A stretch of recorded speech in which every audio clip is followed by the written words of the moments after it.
All right, we're recording video, and now I'm about to start the podcast. And now, welcome to Frequent Miler on the air. How are you doing, Nick? I'm doing great. How are you doing, Greg? Doing good. Despite the whole coronavirus thing, doing well. I am wondering, though, whether anybody is out there listening. And the reason I'm saying that is a lot of people have come to me and said they love our podcast and our video, but almost all of them said they watch or listen while working out at the gym or Right. on their commute to work, which It's neither of some those way of things are working happening out or right now. commuting, yeah. Right. So, So this is going to be we should just title this one The Lost Episode. right.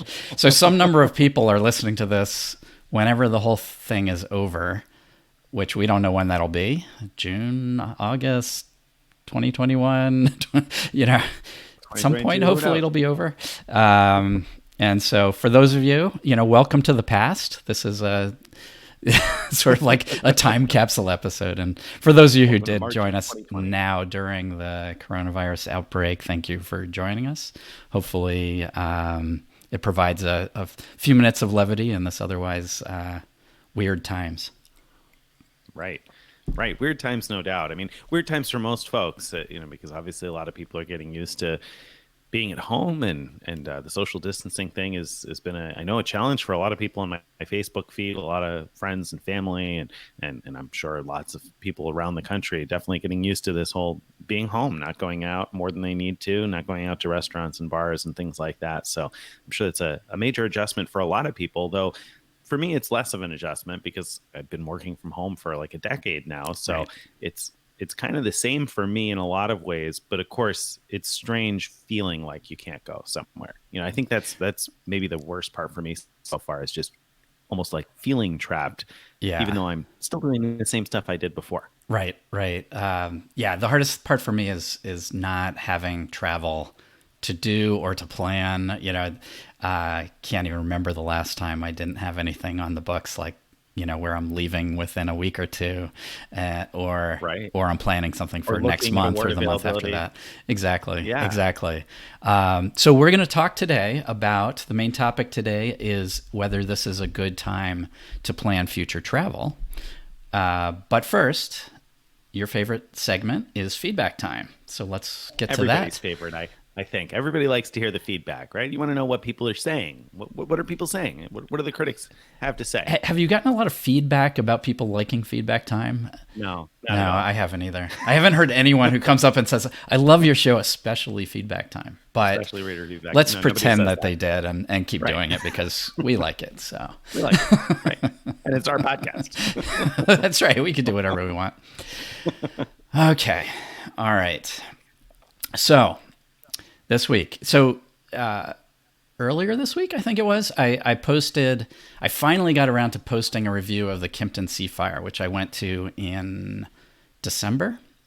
And I did one of those bottom line reviews. So it Right. turns out, even though the whole idea behind bottom line reviews was to make it easy to write them so that I could get them out quickly and everything, I'm still finding it takes forever to do them, but at least it's less painful than it was to do these things. Anyway, I put out the Kimpton Sea Fire review, and then Nick R. wrote, I'll be honest. Yourself. Yeah, Nick R. wrote, I'll be honest, I haven't even read this review out of protest. Are you kind of remember this, don't you? I mean, I recognize this Nick R character. Yeah, Sounds yeah. very familiar. We A we all reasonable guy. we all we all know and love Nick R. He says, "All right, I haven't even read this review out of protest. I don't care how many people tell me how much they love this place. I'm just not willing to accept the resort fees on a free night, in quotes, free night award stay. There are just too many tropical beach paradise properties in the world without a resort fee, or with one that is a third of what Kimpton charges, for me to be even mildly interested in using points and then also paying for this place. No thanks, IHG." All right, so Nick R seems like a reasonable guy. first of all, lot okay, of so respect so for you Nick R. wrote that in last weekend's Week in Review. I did. I did. That's why I was surprised that you went to the Kimpton Sea Fire in December because I didn't read it. So I didn't know that's when you went. So that was my first question. Did you really not read it, or did you just say you weren't reading it? No, no, I You didn't. really didn't. I'm not going to lie to readers. Come on now. No, I didn't Okay. read it. All right. That's fair. Then my question is, do, do you also not book award flights that have any fuel surcharges attached? Because a free flight shouldn't cost you anything, right? And how about That's a great do you point. not book resort hotels that require a boat or airplane transfer, like to the Maldives, for example, because those are required fees? So, what do you think? Good question. Very good zinger there. So the first part, do I book airline awards that have fuel surcharges? In general, no. Obviously there may be something in there occasionally, but no. I mean, I've never booked a British Airways award with fuel surcharges. Never booked a Lufthansa award with their crazy fuel surcharges. So no, most of the awards that I booked, it's just taxes. I'm not usually Uh, booking awards are that you include fuel, or sure? if they are, So it when may you be. I mean, flew there may be. ANA, aren't there some fuel charge? I Right. know they're not Yeah. huge, Yes. but I did on I'm pretty ANA. sure you've flown Yeah. some with fuel surcharges. Yeah. Well, I mean, I've flown ANA, but the last, so if I look at last year's travels, last year I traveled, I don't know, 100,000 plus miles. So if I look at last year's travel, if I go backwards, kind of from the end backwards, I booked the Cathay Pacific Award back home through American Airlines, no fuel surcharge there. I booked the Singapore Award through Singapore Airlines, no fuel surcharge there. I booked my flights around New Zealand for the 40K challenge. That was all life miles, no fuel surcharge on that one. I booked my flights, let's see, to Japan through Virgin Atlantic, no fuel surcharge there. I booked my flight to All right, that's Hawaii enough. via Turkish, no fuel. I mean, like if I look at last year, I don't think I booked it. I don't think I flew a single flight last year with a fuel surcharge. I don't think. So I know, generally, you're right. You make a good point that in general there are a lot of other ancillary fees. So should I not just accept the IHG free night fee also? And my response to that would be that with the airline awards, I mean, you're making a good point. Yeah, I've definitely paid those fees before for an experience that I thought was worthwhile. So your point seems to transfer to the IHG free night, but for some reason it bothers me more when a credit card offers a benefit that's a free night and then they charge you to use your free night. With Yeah. the miles, they're giving you a way to defer the cost of the fare, right? And to me, that is a little bit different than promising an annual free night. There's a lot of uses of the miles, and if I choose to accept one of the uses where I have to pay a fuel surcharge, I guess that's on me. But with a free night, when you're billing it as a free night and it's not free, that seems to me like not very genuine, Well, I right? mean, I still think Isn't that that most more airlines do frustrating? advertise their awards as free. So I don't Perhaps. think there's a big difference there. But anyway, I'm not, and I don't want to encourage these kind of resort fees. I hate them just as much as you do, and I love the fact that Hilton and Hyatt, for example, don't charge fuels that they don't charge resort fees. They don't charge fuel surcharges Right. on award True. stays. But I think in this case you're kind of missing out on a potentially wonderful trip by just saying, no, I'm not willing to pay the $70 a day, which is very high. Don't get me wrong for resort fees, but it's Right. it's arguably one of the best uses of IHG points and free nights if you have an uncapped free night. And so, I think you're missing out. You see, well, and I think you make a good point here in that there's a very different perspective because for me, I look at it, if you're going to use points at that property, you're talking 70,000 points. It's $350 a night worth of IHG points plus $70 worth of resort fee. You're looking at $420 that you're pouring into that place per night, and that's just not me. There's not a hotel on earth that I'll pay $420 a night to stay at. So Mhm. it doesn't matter how nice it is. So all inclusive, whatever else, there's just no way I'm going to consider spending that much money per night. So I think that's perhaps a difference. Now, does that mean I'm not going to spend 70,000 points at any IHG property? I mean, I don't think so. I don't think I have spent 70,000 points at an IHG property before. Now, maybe I would. It's hard to say. I guess if I earn the points really cheaply and easily, maybe I would. But that's, I guess that's part of the difference in how I value it. So when I look Hmm. at the free night certificate, you're already paying the 50 or $85 for or whatever. Then we're talking, once you pay the resort fee, you're paying like $120 for a free night. Of course, it depends on how many nights you're staying as to how much of that annual. Well, no, I guess because it's still the free night is still the 85 or $90 or whatever it is, the annual fee plus 70. If you were even able to use it at the Kimpton, which you can't anymore, but you would have been able to in the past on the $50 card. It's more than I'm willing to spend on a free night. Yeah. Anyway, this particular property usually goes for over $1,000 a night, and so Right. to It's a me, great value it's if you're willing to spend that right. much. It's a great value. It's one of those places where points and miles gives you great value, and not only that, even with the resort fee, I forgot to put this in the original version of it, but I corrected it. If you're paying cash for this hotel, the resort fee is not only the $75 a night. And the reason I said 70 earlier versus 75 now, if you have platinum status from the credit card, they take off $5. So it's either 75 or $70, the resort fee. But for cash stays, they also charge 10% of the cash rate on top of the $70. And so Right. you're Yeah. so Yeah. No. And the booking an award, you're value saving a comparison. huge amount of money, huge amount of money. You sure are, and I Yeah. can't debate that at all. And for folks that are willing to spend that much, a lot of people are. I mean, certainly people do all the time. So if you're willing to spend that much, then yeah, it's a huge discount on this particular property. So I definitely don't dispute that it can be a great value on points. There's just lots of other places I'd go see Tropical Sunshine that would be much cheaper. Sure. So And I'm not gonna that's, I'm not again, gonna difference of debate that perspective. either. And I also I'd have a hard Yeah. time arguing that it's necessarily worth over $1,000 a night. I mean, it was a great Right. place, but that's a heck of a lot of money to spend. So So would you consider going back for the 70,000 points and paying the $70 resort fee? Did you like it enough to yes, go back again? yes, Yeah. absolutely. If I have occasion, like I don't think I would go to Grand Cayman just for this hotel, but it's also good enough that maybe I would. But certainly, if I was going to Grand Cayman, that this would be the first thing I'd look at is especially, do I already have enough points to cover the stay? Because if I Right. do, I would love to use them there. I think that's a great use of the points that I have. Would I buy more points to do it?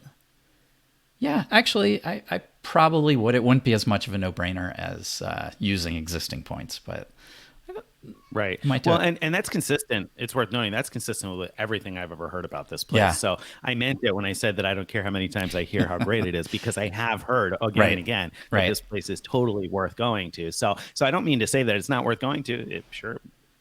It absolutely is for anyone that I've known who's been there. I don't think I've heard anybody say they went to the Kimpton Seafire and were disappointed in their stay or their Right. use of points. So Right. Right. it's obviously a good use of points, and so I'm sure a lot of readers enjoyed reading your review. I just wasn't one of them. There you go. Okay. All right. Shall we dive into our main topic? I Is guess we this should. I guess is it's time. this a good time to Yeah. book future travel? So, both of us wrote some posts this week about booking awards, right? Right. And we have a lot of readers, or I don't know if a lot. We have some readers who, anytime we write anything about booking travel, there's some pushback. No matter how much we preface in our posts about, you know, the fact that we don't know when the it'll be safe to travel again, and you can book now and change for free. No matter how much we preface with that kind of stuff, we get some pushback. And Of I course. understand that. Yeah. There's a sense right now like of we just need to get through the current crisis we're going through, right? And we need Hmm. to do the right thing, which is not travel right now. And so talking about travel might sound insensitive, or even worse, might come across as encouraging travel to happen now, even though that's not what we wrote or intended.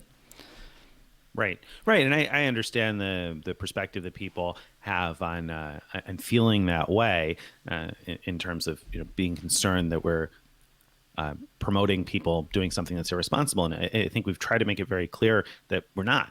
We're at home right now and going to be, staying isolated as best we can. We're certainly not planning any flights right now. I don't have anything booked. I think Greg mentioned in today's post that he doesn't have any travel booked yet either.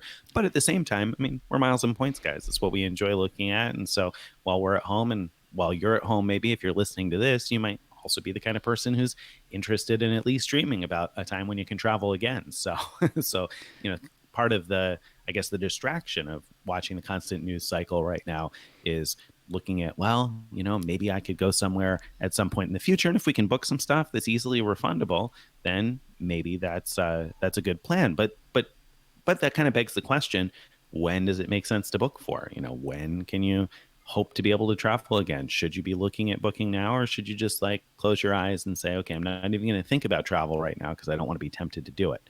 I don't know. What's the answer? Yeah. I mean, I think you shouldn't be looking at anything before June 1st. I mean, first of all, just because I'm using that date because a lot of airlines have already canceled all of their wide body flights up until then. And so there seems to be a general sense of we know things aren't going to be better before that.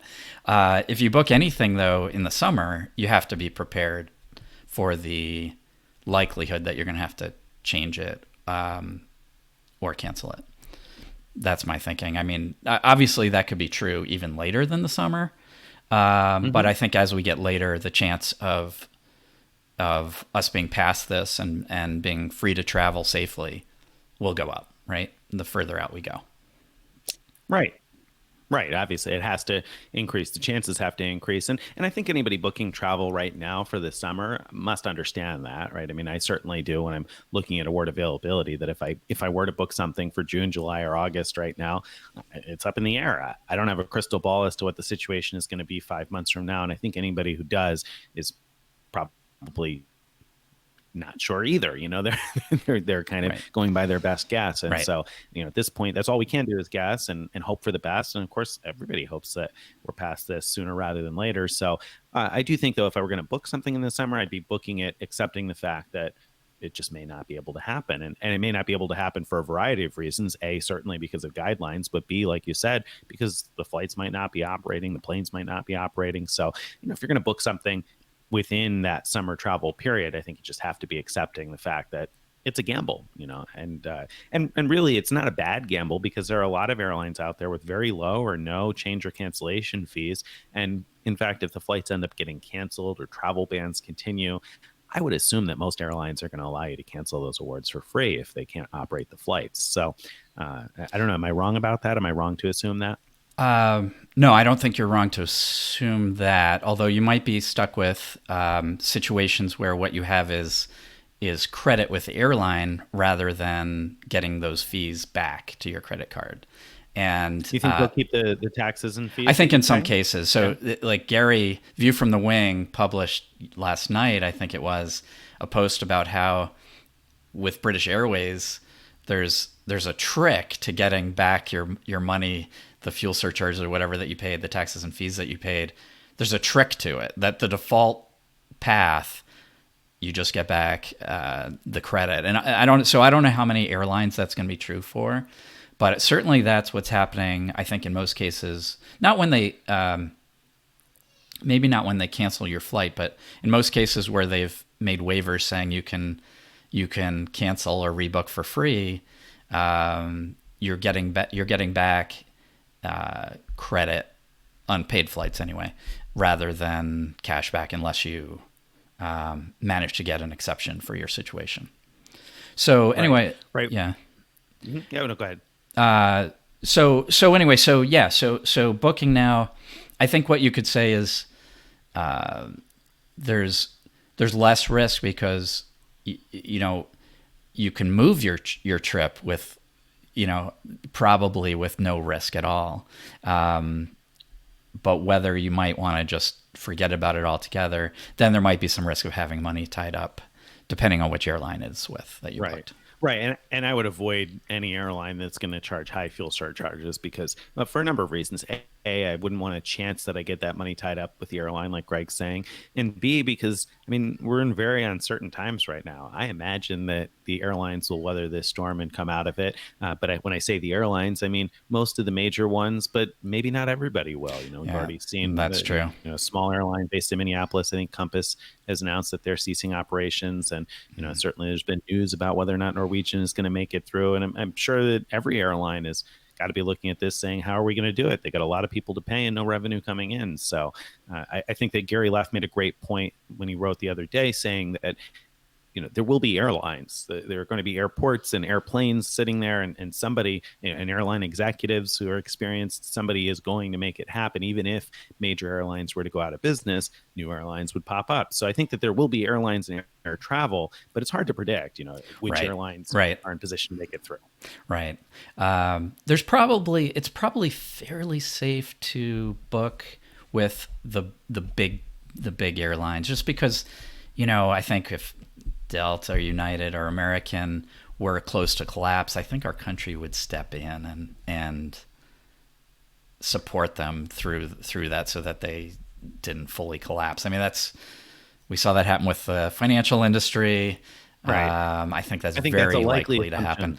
assumption. And I Very think the likely same that thing our would happen in England with British Airways, for example. So the major ones, Air France, I think are probably safe because the countries that they're in won't let them fully collapse, is my guess. But you never know. You never know. So anyway, so that's a good point, that even if it seems like it's risk-free, there's still some risk. There's still some risk. Yeah. Yeah. Yeah. Yeah. Yeah. And there's also the risk, of course, obviously, as this continues on, we don't know what this is going to look like yet, and there are a lot of different models predicting how long this could last and that kind of thing. And I think that, a couple of months ago, predictions were very different than they are today. And, even week by week, it seems like things have been changing. So it's very hard to know, is this all going to be past us, or is this going to clear up in 2 or 3 months? Is it going to be 6 months, a year, 18 months? Hard to know when we'll kind of come out of this. So I think there's at least some gamble, but I would feel relatively comfortable gambling with the points, less comfortable gambling with huge fuel surcharges. I would want to have hundreds or thousands of dollars tied up in fuel surcharges with no end in sight.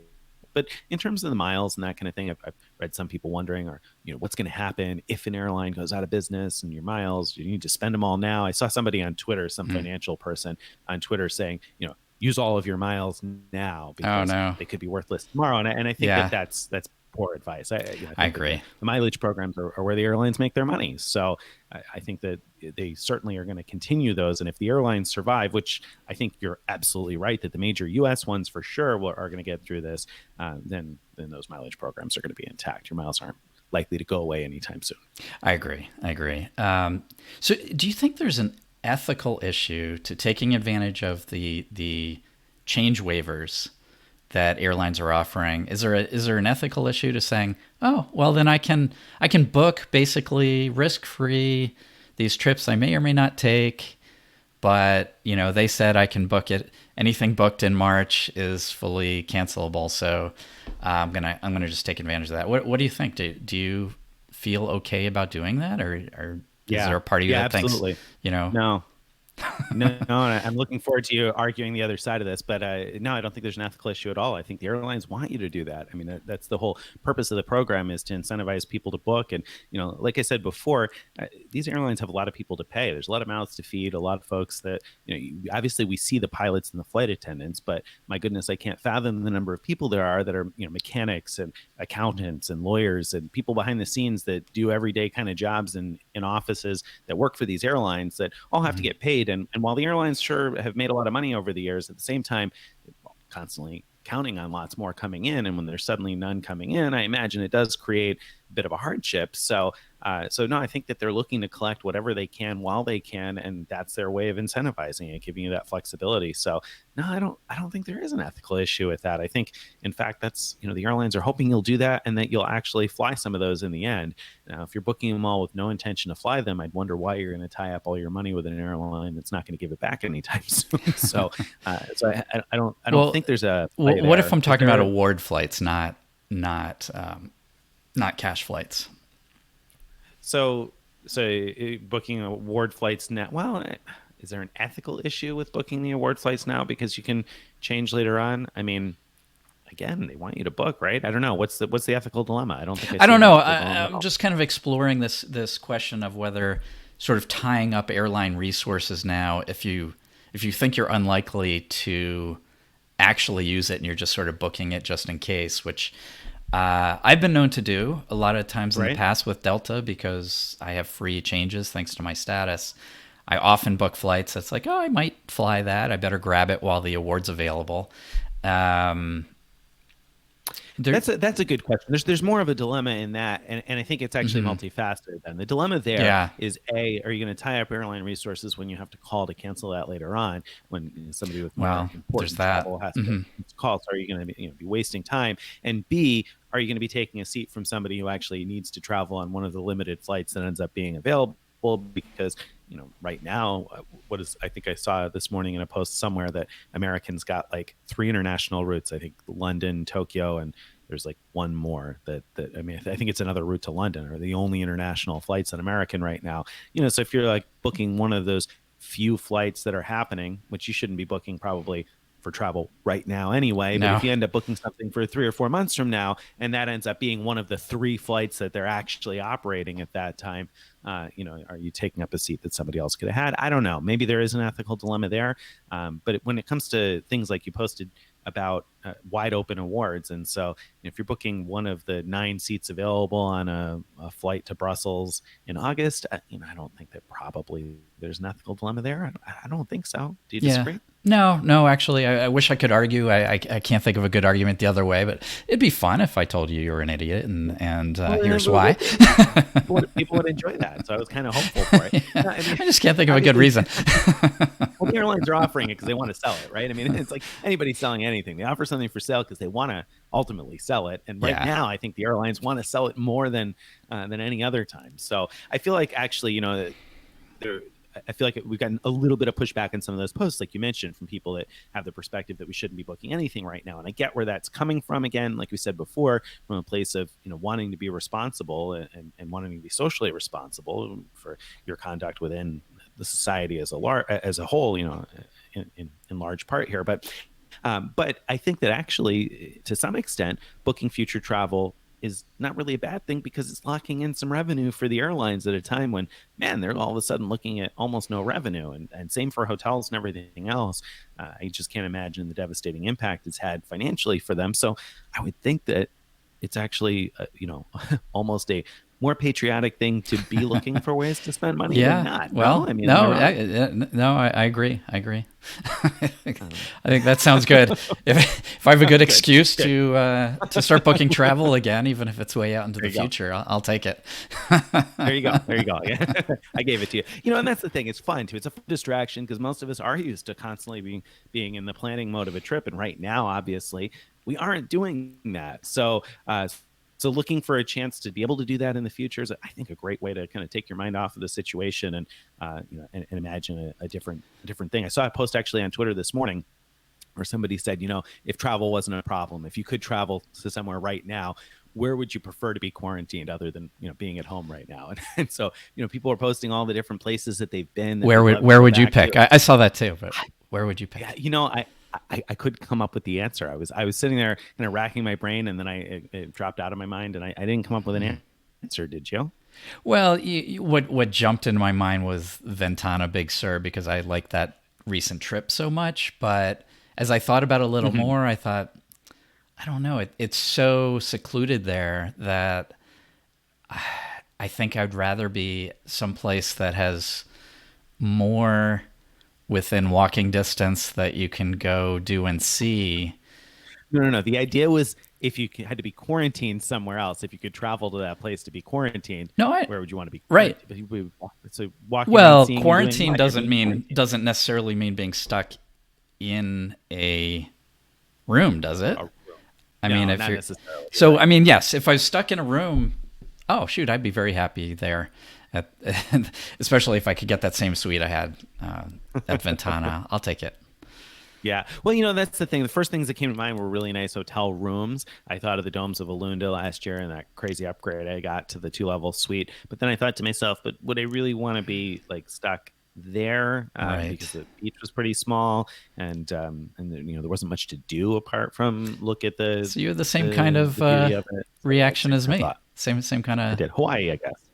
I guess Hawaii would be it. Yeah. If I had to be quarantined somewhere, Kauai, uh, Grand Hyatt Kauai. Give me that. I get out and walk around and rent a bike and enjoy some time by myself. Yeah. So Well, I think will that might be it. in this scenario, will the staff all be there and still serving? Like, Yeah, that's a good question. because if Yeah, so, I'm going back to Necker Island, I think. good pick. Good pick. There's a winner. Yeah. But you see, it's It's more like, fun oh to think shucks, I'm about those stuck here. things, isn't it?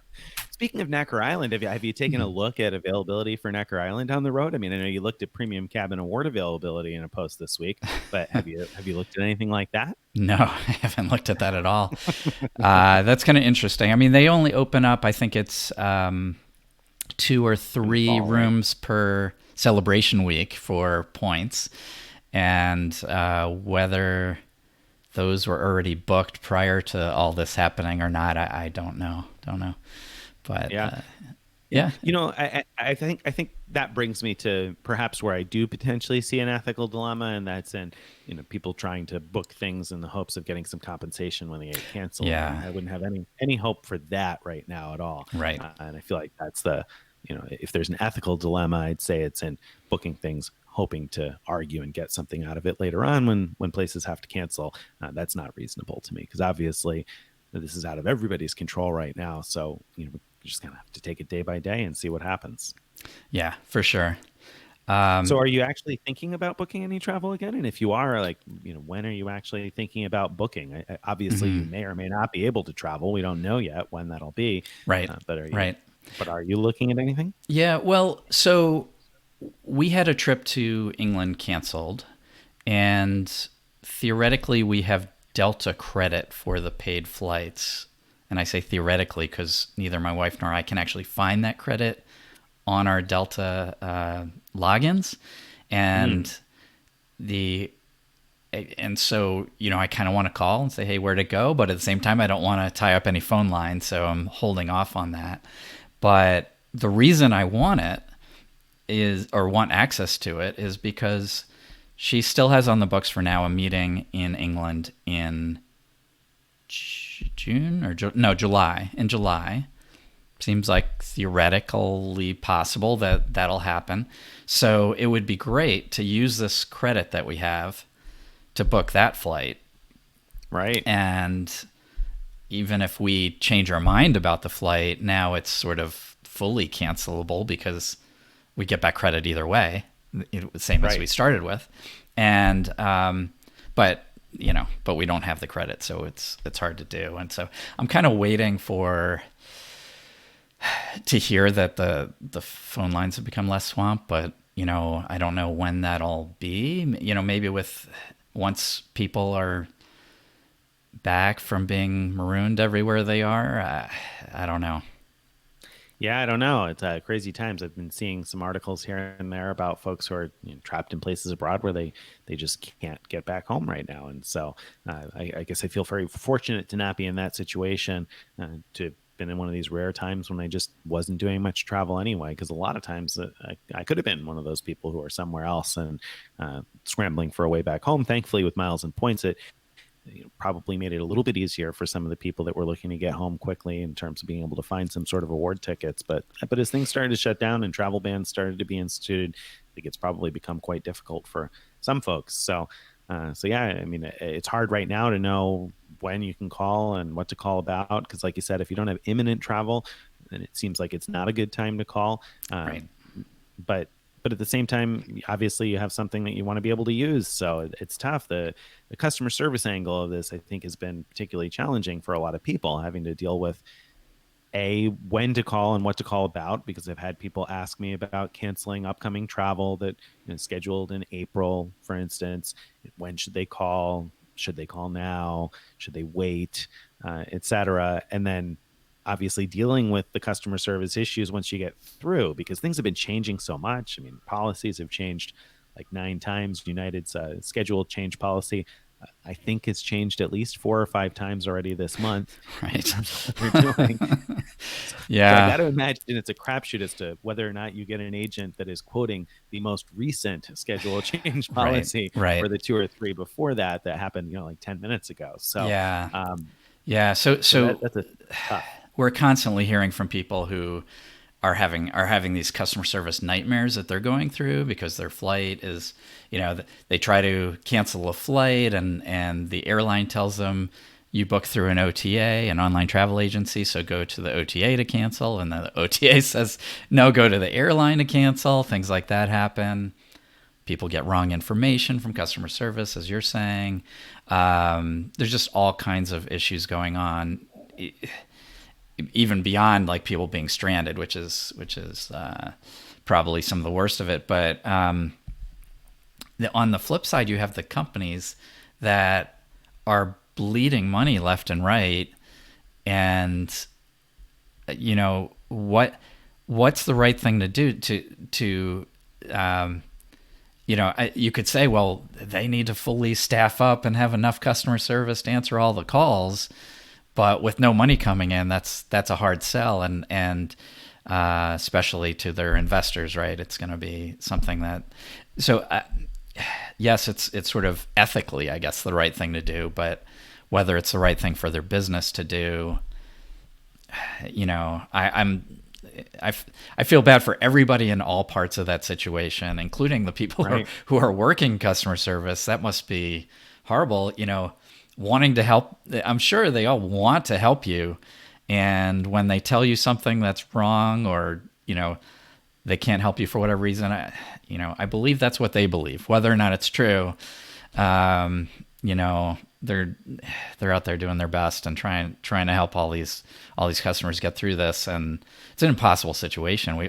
We saw this, every now and then with sort of smaller scale disasters, like when all the power went out in Atlanta. There was like all kinds of horror stories with trying to get through to Delta to get things fixed, and people stranded everywhere, for example. And so we have any number of stories of those kind of things where we knew the travel industry was not ready for any kind of disaster, but who pays for fixing that in advance? Nobody's going to do that. And so that's where Right. we're at now. We're in a very Right. unfortunate situation.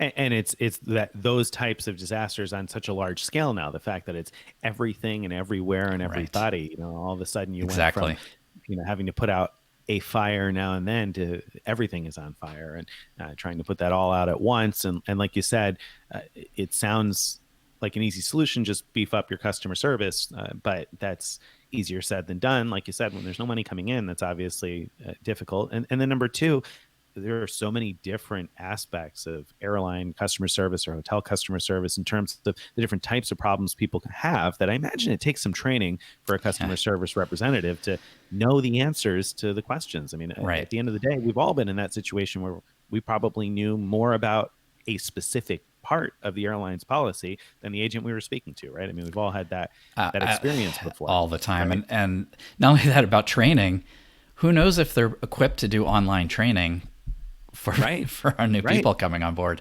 which they'd have Right. to do obviously right now. Right. So yeah, Yeah. yeah, Traditionally, it just was probably all in endless person. endless Yeah. issues right Endless. now with all these things. And Endless. so um Yeah. just an Tough, unfortunate tough time to be on situation. either end of customer service. Yeah. Yeah, yeah. So as far as all right, so there's nothing really we can do to, as far as I can think of, to help people who are in those situations or help that I will, situation. I'll add one piece to that. Be Yeah, patient as best you can. I think that's the best piece of advice. be Be patient. patient as Yeah. best you can if you have something that's not particularly pressing. A number of people, for instance, have been curious as to what IHG is doing about their IHG free night certificates. And we haven't heard anything yet, but I imagine that IHG will do something. I'm surprised that it's taken so long, but at the same time, I'm kind of not surprised. Southwest just this week, at the end of the week here, Mhm. announced that they are extending travel funds for people who had expiring travel funds. And they announced that if your funds already expired since March 1st or will expire up to May 31st, they're going to be extended until June 30th of 2021. So like more than a year and a few months.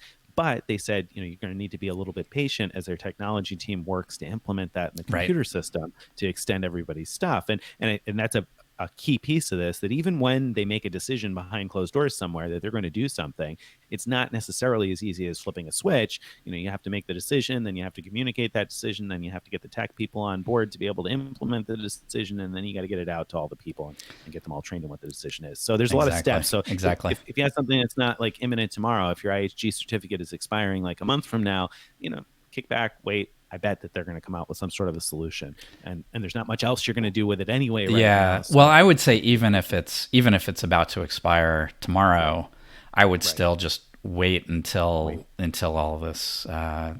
Worst case, yes, you lost that certificate, but I think that's very unlikely. That once they have time to deal with these things again, I think if worst case, even if they have no policy for extending it, I think if you talk to a supervisor, maybe even call back, eventually you'll get someone to help you by giving you points or a new certificate or something. Right. So yeah, hold on. And that's exactly what I was saying earlier. That's why I'm not contacting Delta, and I'm not going to do it anytime soon about the missing credits. I'll worry about that later. Right. I don't want to be part of the problem. Right. Good strategy. Good strategy to have.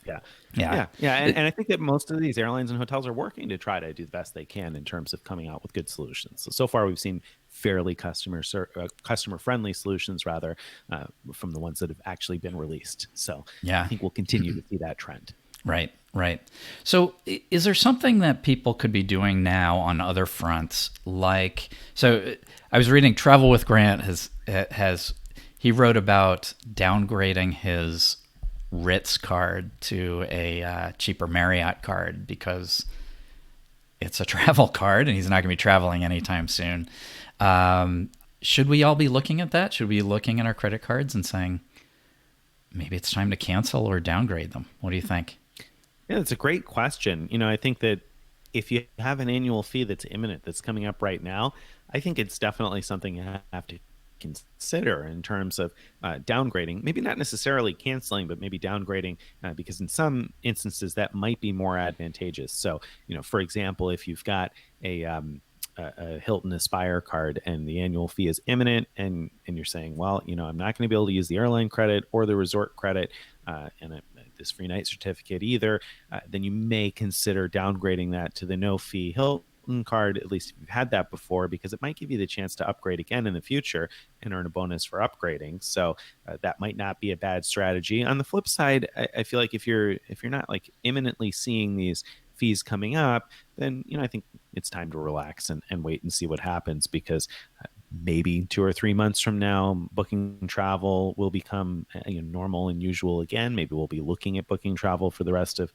2020 or early 2021. I think it's early to make any rash decisions in terms of what you're going to get rid of if you're not under pressure to make the decision. Now, if you are under pressure to make the decision, and if you're in that situation where your fees have just posted, boy, I think it might make sense to downgrade, not necessarily cancel and get rid of the line altogether. If you get the Ritz card, for instance, and you want to downgrade it to the Marriott card, okay, I guess I can see that perspective. You can probably upgrade it back to a Ritz card later on, but with Chase locking you out of most cards, thanks to 524, for a lot of folks anyway, you may not want to cancel it and lose your chance to have a card you can upgrade later on if things do go back to normal. So I wouldn't necessarily be looking to cancel yet, but I don't know. What do you think? Do you disagree? Well, agree? I agree. The question I have is on strategy. Maybe what we should be doing is, which a lot of people do every year anyway, is call and say, I want to cancel, but they don't, you have to be careful. Don't say those words when you're talking to a computer, because some computers will just be like, okay, done. But if you talk to a person and say that, then there's a good chance that they'll offer you some sort of retention offer or maybe waive the annual fee, especially now. It seems to me, I haven't heard of this like being a big thing. Maybe I don't know have. if you have. Yes. Okay. I have. In fact, yesterday I read a data point in a Facebook group that somebody called for a retention offer on their Hilton Aspire card, and so that's a card that right now has a $450 annual fee with two $250 credits in the free night cert, and they were offered a $300 statement credit, no spend required. Wow, that's nice. Yeah. That's very nice. Yeah. Yeah. So I mean, $300, so 150 now out of pocket for the free night certificate, and the potential to be able to use the resort credit and the airline credit. Which, keep in mind, you could use that resort credit prepaying for something for next year. So Right. if you think you are going to travel in 2021, you may be able to prepay for something now and lock in the resort credit for this year. So that's a fantastic deal.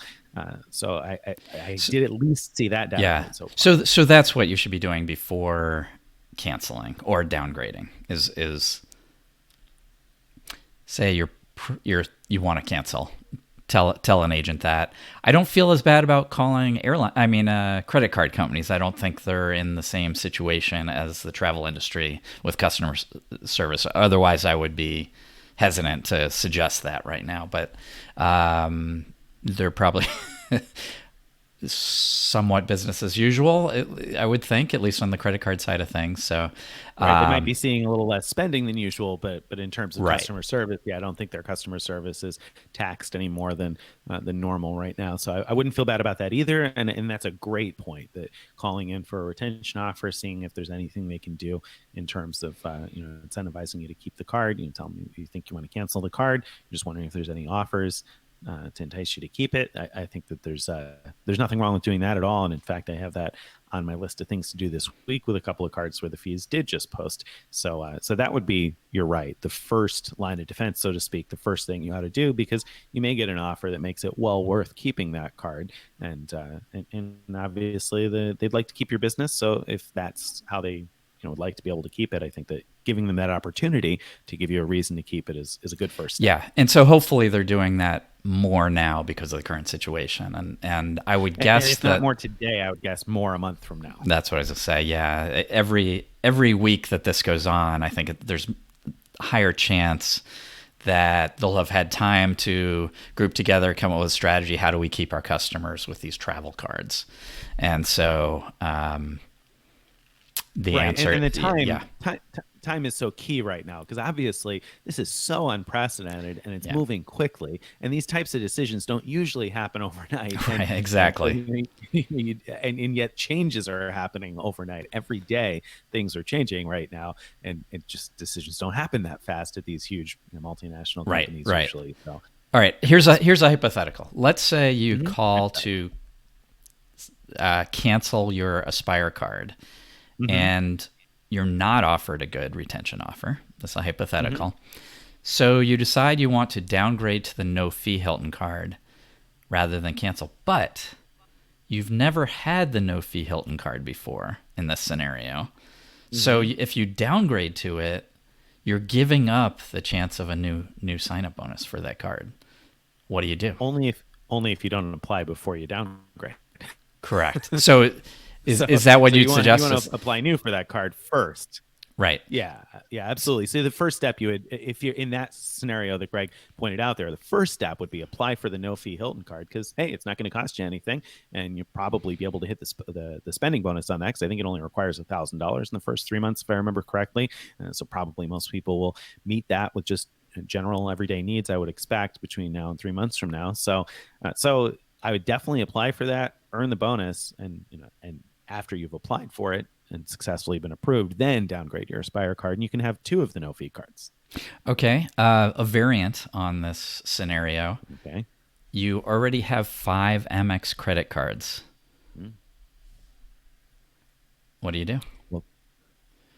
Oh, because you can't apply for the new one then in that case. So you'd be in a situation where applying for the new one, would You not you work out. wouldn't you That's wouldn't get cool. approved for it because you Amex has a limit of 5 credit cards, not charge cards, but credit cards. So I All mean, right. I think, and tell me if I'm wrong Yeah. here. I think the No, answer you're is right. you cancel your Aspire card and you sign up new for the no fee card. I mean, unless there's some reason, maybe if you have a lot of stuff on auto pay for the other one, you don't want to do that. But do you agree or disagree? Yeah, I agree. Or a potential strategy you might take is applying for the no fee card first, because I think we have heard a data point or two here or there of a person being approved for a sixth, right? Well, So it might. certainly has happened to me. Right, right.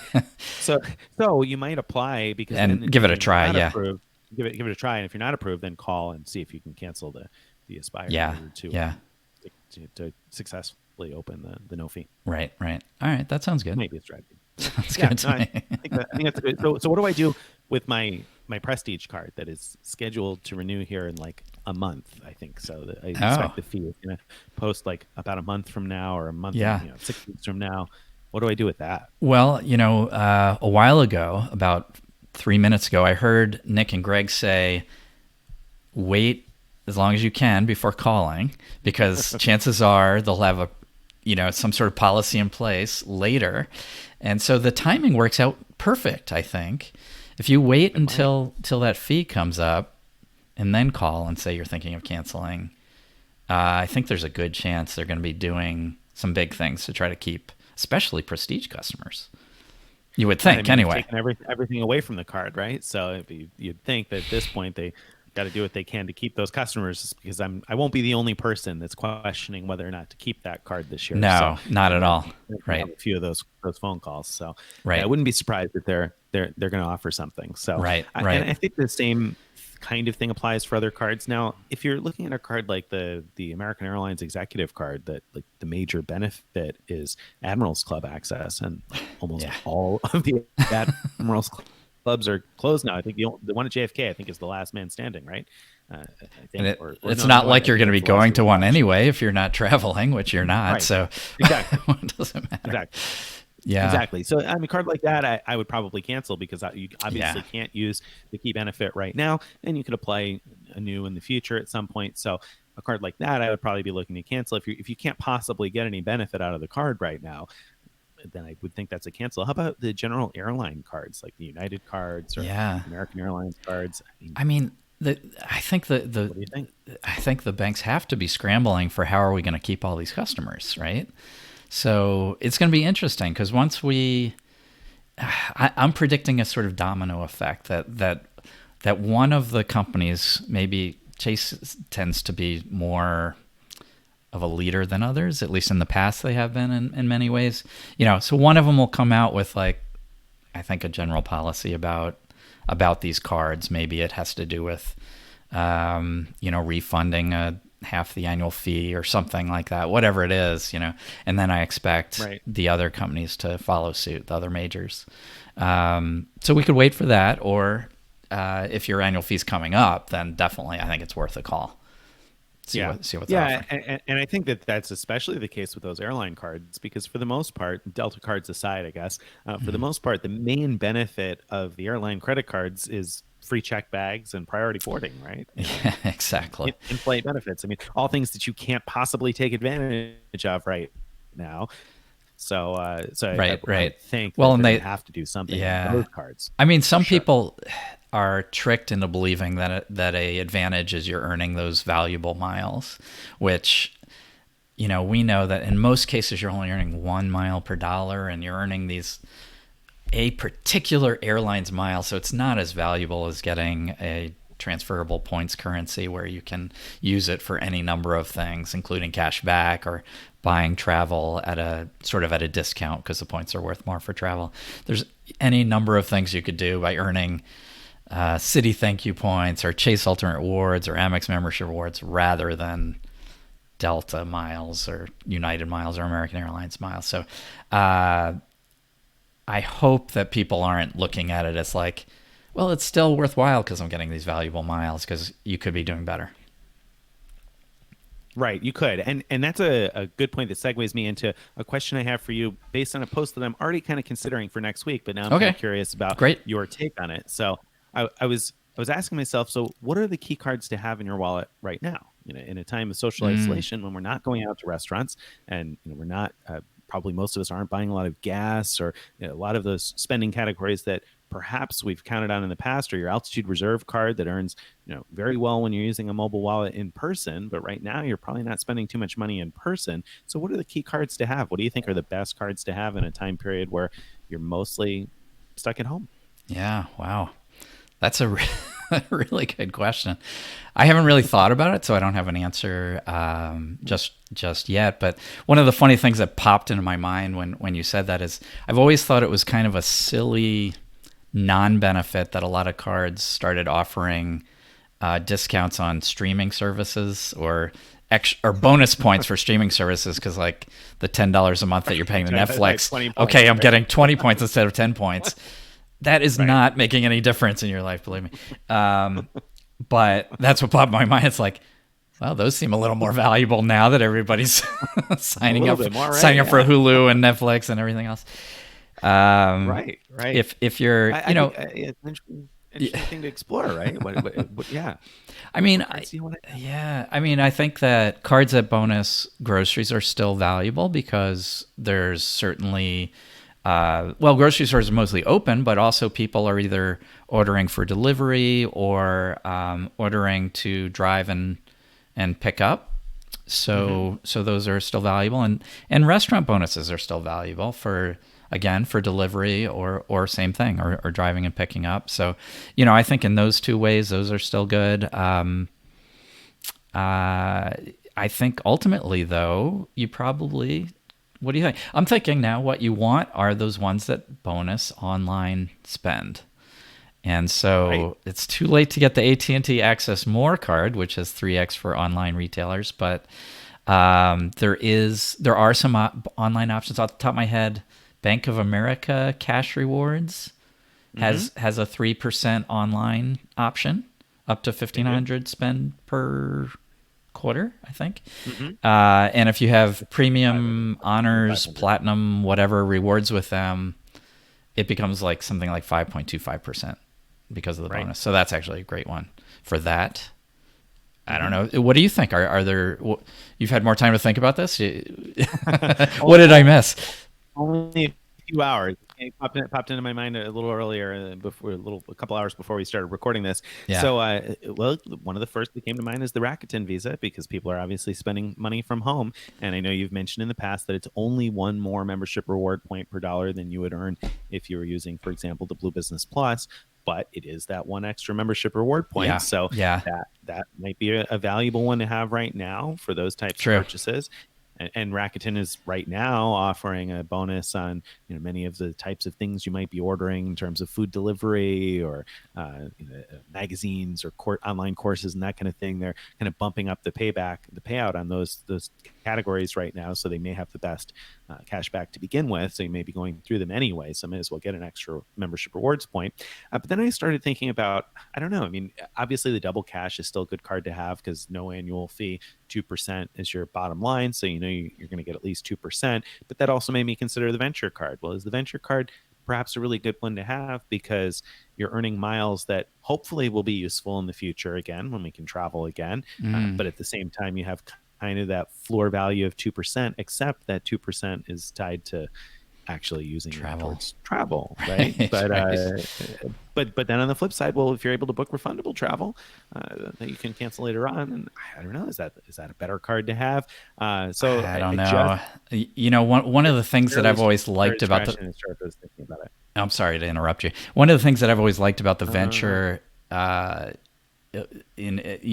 compared to regular 2% cards like the double cash, used to be a regular 2% card, is that it had no foreign transaction fees. But right now, I don't think too many of us are worried about that piece of it. Right, right, So, right. yes. So right now, the Rakuten card, the City Double Cash, are I- really good options, and the double cash Right. especially, because now you can convert the points to thank you points. So if you want to have That's miles right. in the future, and it's 1-to-1 unlike the venture, right? Good so point. so Good point. venture, yes, you're getting 2 points per dollar, but when you transfer in the airlines, you're getting 1.5 airline miles for each 2 venture miles. So Of course, you have access to different transfer partners, so that may be more beneficial depending on which transfer partners you want to transfer to, versus City. But you're right, with City Double Cash, you'd be earning 2 airline miles. Apart from that, I think the Amex Gold is a clear keeper at the moment, because between 4 points per dollar on groceries up to 25K per year, I think most of us are spending money on groceries. And then also that $10 a month credit for food delivery, which can also be used at box.com, right? that's right. Yeah, yeah, no, So, right. So the that's credits a that come with real cards benefit. like the Amex Gold, are really valuable right now. And maybe some people who looked at the Sapphire Reserve who already have it, I wouldn't say go out and get it for this, but if you already have it, Right. maybe this is time to use up your DoorDash credit, right? Right. I used some of it this past weekend. So yeah, I mean, I'm definitely already on that because obviously you have to eat, and I've actually been trying to avoid any restaurant food for the most part, but I needed to one night, so I used the DoorDash credit. Yeah, So yeah. Oh, and don't I think forget that's a Amex good Platinum idea. cards that have the Uber credit, and you could use that for Uber Oh, Eats. right, So right, there's quite a right, few cards that you might be saying, well, why the heck do I have them now? At least make use of the credits, if nothing else, for sure. and then wait and see if Amex or whoever, Chase, does anything good for us because they are theoretically travel cards. And so hopefully they'll give us Right. some kind of, throw us a bone of some sort. We'll see. Hopefully, we can hope for the best there. Anyway, I think there's a good chance that we'll see something good come out of this I in think so terms too. of those retention offers. Yeah, Right, yeah. right. Okay. So I just want to let you know, because you're probably not aware, that we almost had an F bomb moment about a minute Uh-oh. ago. Your Oof. side of the screen. So this will only make sense to people watching on video, not on podcast, but your side of the screen turned almost completely green and had little interesting pixely things happening for a while. But I could still hear you clearly. Uh-oh. So Oh, well, that's that's good. good. Yeah, and we didn't lose the Squadcast recording, as far as I know. So Squadcast at least did Good, good, good. not crap out the way it did the last couple weeks that we recorded. So hopefully it won't. That's exciting. That's exciting. It is Well, and exciting. I'm recording my screen on this side too. So this week maybe I'm just going to say maybe I'll be able to splice them together. So you see my side, because on my side I didn't turn green. So maybe I'll be able to splice those two together somehow. And no guarantees, but we'll give it a shot. But I'm going to take that cue as a good time to move on to the question of the week, right? Oh yeah. Okay. I thought that's what we were doing. So No, that. that wasn't the question. That was my question. Oh, It's all part of the right. conversation. Right. Wasn't even the question of the week. So Here you're we gonna were get a just bonus having a question. conversation. I thought we were doing the question of the Just week. having, no, that's not the What a question of the dummy week. I It just am. kind of segued me into a question, not the All question. right, let's get to the question. This better be good now. Well, no, that now I'm feeling a little pressure because as soon as I said that, I was like, this probably is not as good of a question. It's a question that I wanted to ask last week and didn't, and so I'm going to ask this week, and it's going to make me feel a little bit like a slacker because I should have looked up the answer in the meantime, and I think that probably you're not going to know the answer off the top of your head either. But I thought it Oh, was a good ye have so question. little faith. I know the answer. Well, okay, good, good.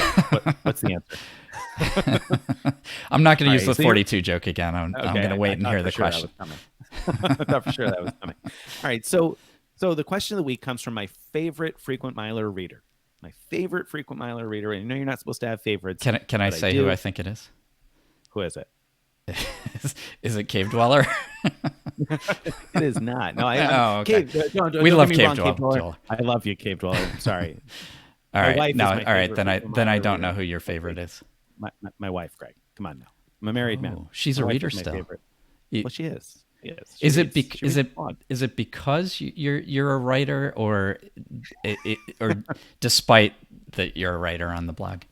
I that's a that's a very good question. I'll have to check in with her on that later on. See what she has to say. I'm not really sure which is the better answer, but All right. but This is we'll great find out because later on. the feedback section was Mhm. was you, and now the question of the Mhm. week is your wife. You would think we have no readers out there, but we do. So I apologize, guys, to have taken away your question of the week, but I thought it was a good question. So here's the question. Here's what it is. Okay. We have a United credit because last year I got bumped, so I got a bump voucher. So I Right. get this bump voucher for like $1,500. And Yeah. so she read one of our posts about how United is not charging any change fees right now. If you book a flight by March 31st, they're Okay. not charging a change fee to change later on. So she Right. said, well, does it make sense then? Because our credit is set to expire in the fall in October, I think. Does it make sense to book a United flight now so that way it'll be changeable for a year from now? Will it extend our credit beyond our credit was set to expire in October? Could we book a flight now for a year from now and then get like basically a year to change that for whenever it makes sense Ooh, for us. yeah, Should we use the credit right now, lock it in, and get ourselves a little bit extra flexibility? yeah. Well, yes, right. Why wouldn't you? So the question is, I think there's two questions there. One, will it work? The second Right. Will is, it work? I guess should that's you the do it? Right. And right. so, will it work? I don't have the answer to that. I think it probably That's the will. one I didn't think you'd be able I to mean, answer. I'd be kind of shocked if it didn't work because you did use it within the time period allotted, and now you get a free change basically from the new one that should be a year. I think they'd have a hard time wiggling out of that. Yeah, I don't know. It seemed like a good plan. Initially, I was like, no, that won't work because it's going to expire. They won't let me change it. But then I was like, well, they would have to, wouldn't they? So I thought to myself, well, I guess then the play for me is to wait until the very end of March to book anything because for all I know, they're going to Yeah. extend that same policy into Hmm. April or May, and so Right. I'm not going to hurry and Keep use it waiting. today. Yep. But at the end of the month, if I haven't heard anything by the 31st as to what their plan is for April, then I'll book something on March 31st for pretty far out on the schedule and hopefully be able to then extend my credit a little bit beyond where it would have expired, I think. Yeah. Well, and get some flexibility Right. out of it, being able to change it. So I'll book something that I think I'm going to fly and then be able to change it if I need to. Yeah. No, exactly. No, I think that's great. I think it's going to work. I do. Yeah. Yeah. Well, there you go. There you go. So for those of you who are sitting on vouchers or credits, now might be the time to book because you might be able to buy yourself a little bit of extra time and extra flexibility. So I thought that was a good question and probably a good idea. Yes. Yes. Good. Great idea, Nick's wife. Thank you. Thank you very much. I'll let her know that you said that. And then she's going to tell me that she reads despite the fact that I've been. Although that was your post that she read, so there's some Was. evidence It's she's true. reading even when you're writing. No, now and then. Okay. Well, I guess that brings us to the goodbye I song, think it huh? does. I think it does. All right. Well, if you've Without a been listening single F in, bomb. without a single F bomb, just the threat of an F bomb, a Yes. near F bomb, a near miss. So if you've been listening in and you're wondering where you can find out more about what we've been talking about, you want to go to thefrequentmiler.com/subscribe. So that's thefrequentmiler.com/subscribe. And that way you can get on our email list, join our Facebook group, and subscribe to be able to get the podcast here or on YouTube or however it is you'd like to listen in or watch each week. All right. Bye, everybody. Thank you very much. Take care. The podcast has stopped, and now bye to the video.